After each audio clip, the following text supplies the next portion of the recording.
Então, queridos, nós vamos dar continuidade à nossa série de estudos. Nós temos trabalhado, é bom sempre repetir, do ponto de vista pedagógico, para nos situar, o caminho que nós estamos percorrendo juntos aqui. Nós temos trabalhado uma série de estudos cujo tema principal é a mutualidade. Estamos trabalhando a partir de uma expressão que é muito comum no Novo Testamento, que é uns aos outros. Nós conhecemos essa expressão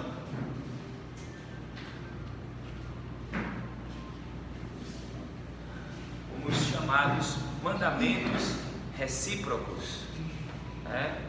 E essa expressão é uma expressão grega que aparece no Novo Testamento, alelon.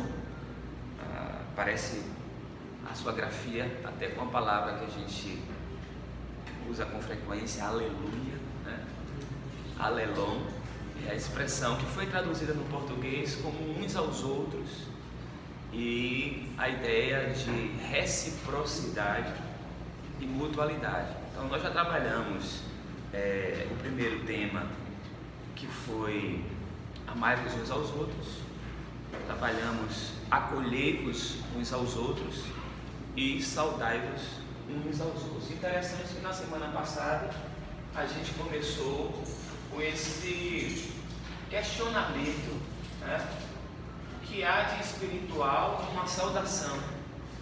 Porque já que a gente tem no ciclo dos mandamentos recíprocos também essa ideia de saudar uns aos outros como sendo também um mandamento recíproco, o que há de espiritual em uma saudação?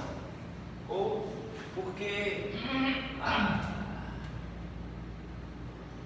em que medida não estaríamos cumprindo, uma orientação bíblica por não saudar uns aos outros, A gente ficou pensando um pouco sobre isso à luz das Escrituras, e o texto que nós meditamos é um texto rico,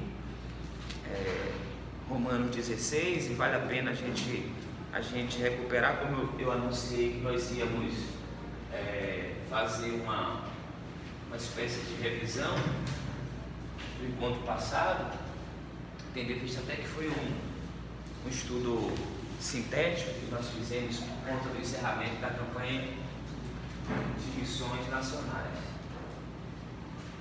No capítulo 16 da carta aos Romanos tem uma lista de saudações de pessoas às quais Paulo sinaliza para aquela comunidade que elas deveriam ser alvo, dessas saudações. E tem uma lista enorme, e é uma lista que guarda uma série de elementos aqui significativos, que vale a pena depois a gente investigar isso com mais carinho, mais detalhadamente, nome por nome, para entender inclusive o pano de fundo, alguns desses nomes aqui nós temos dados extra-texto que são fundamentais assim para a gente perceber como é que Paulo inclui na lista de pessoas que são alvo das saudações esses nomes e essas pessoas aqui. Então,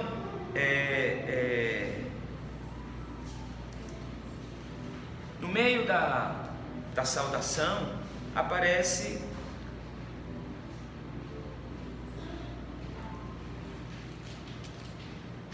vou voltar aqui, vou pegar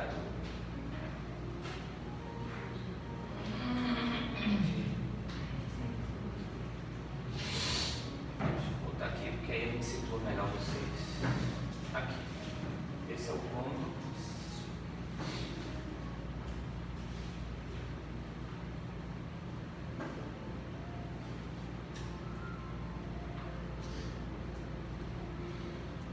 Romanos 16, de 1 a 20, que é essa lista de saudações.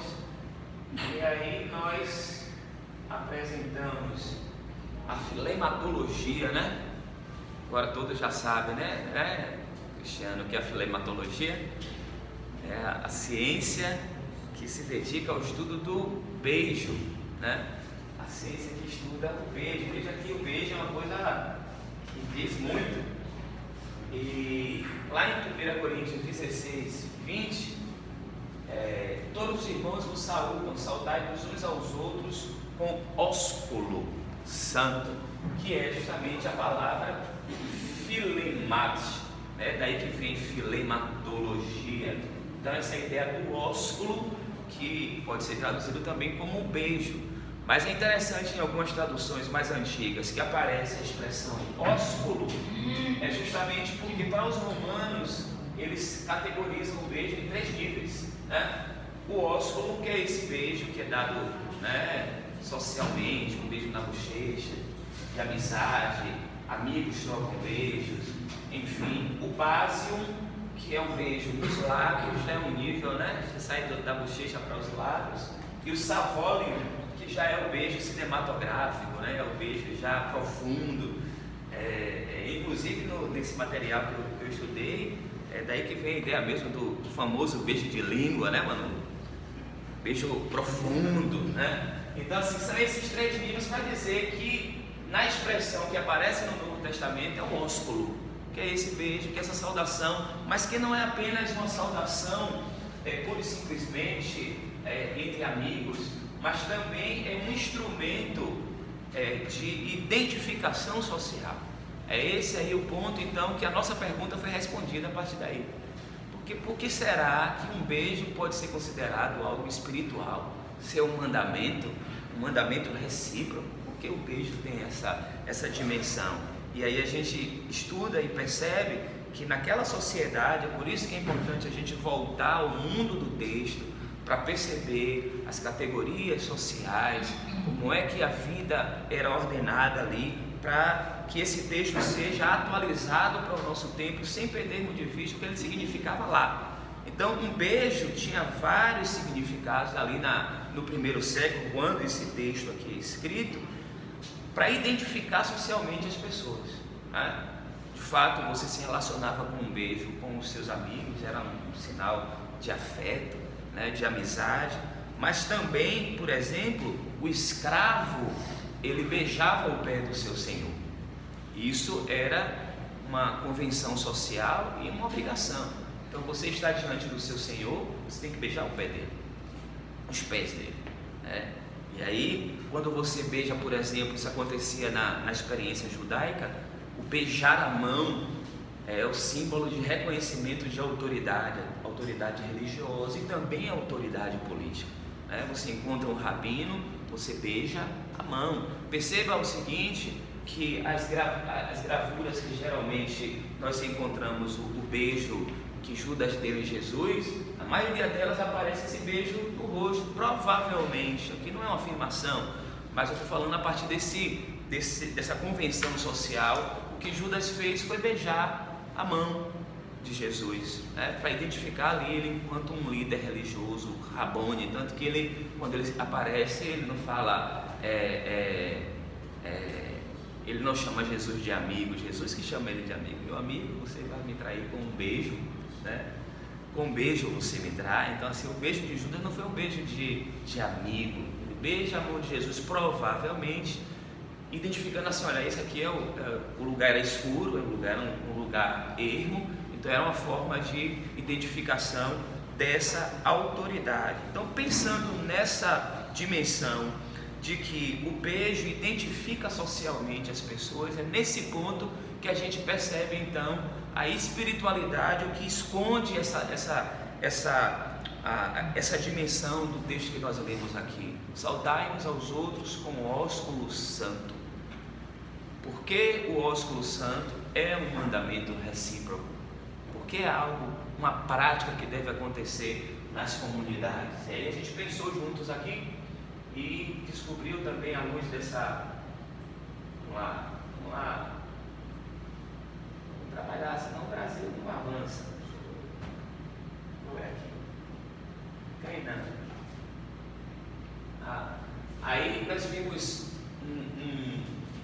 chamado dos pais da igreja, né, da era da patrística, que é a transição do segundo século da era cristã. Estamos caminhando para a terceira geração de discípulos. Justino Marte foi um grande pensador do início da igreja cristã. Ele, em um dos seus textos, ele coloca o seguinte: terminadas as orações, nós saudamos uns aos outros com um beijo. E a gente pegou essa frase de Justino para pensar aqui essa espiritualidade do beijo, né? Porque a partir da frase de Justino Marte, a gente percebe o seguinte: o ambiente do culto é esse ambiente onde nós louvamos, onde nós lemos texto, onde nós cantamos, oramos, enfim, dedicamos a nossa vida ao Senhor. E é interessante que é esse chamado do sentimento, eu coloquei nesses termos aqui, porque a gente sabe que a experiência de culto, ela passa por aí, ela envolve essa dimensão da dimensão emocional, apesar de que Paulo fala que nós precisamos conjugar as duas dimensões da experiência emocional envolvida no culto, mas também da nossa razão. Ele diz que o nosso culto precisa ser um culto racional, um culto com razão, né?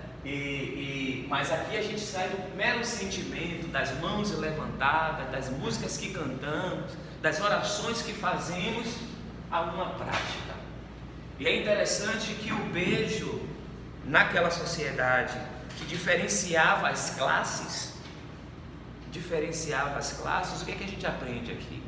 Que na experiência da igreja cristã nascente, o beijo significa algo. O que? Falando na semana passada. O que é que o beijo quer marcar na experiência das comunidades de fé? Você falou, Ivan. Oi? Igualdade. É igualdade. E é interessante, eu chamei a atenção da carta de Paulo a Filemon. Paulo está escrevendo a Filemon, que é um senhor. E naquela época havia escravo, diferente do modelo escravocrata do Brasil, mas era uma relação de senhor e de servo, sim. Mas aí Paulo diz o seguinte: quando Onésimo foge do seu senhor, que é Filemon, só que nessa experiência de fuga desse escravo, ele se converte, ele acolhe a fé cristã. E aí Paulo escreve uma carta, porque em outros contextos e daquela prática ali, ele seria duramente castigado.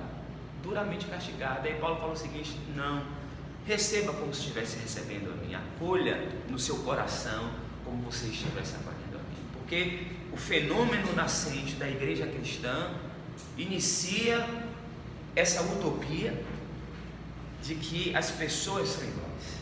Percebam que as grandes declarações mundiais que aí tem, declaração dos direitos universais, são inspiradas na Bíblia.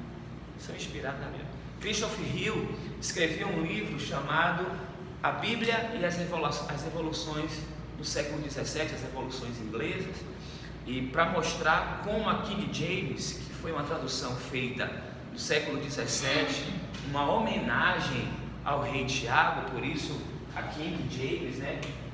James é o nome mais, Tiago é o nome mais, que tem formas das mais distintas, né? Porque ele sofre mesmo esse nome, nunca vi nome com tanto, devem existir outros, mas esse aqui é o que eu conheço. Em hebraico é Jacó. Tiago? Tiago é uma variante grega de Jacó. Então aqui é grego, aqui é hebraico, aqui é inglês.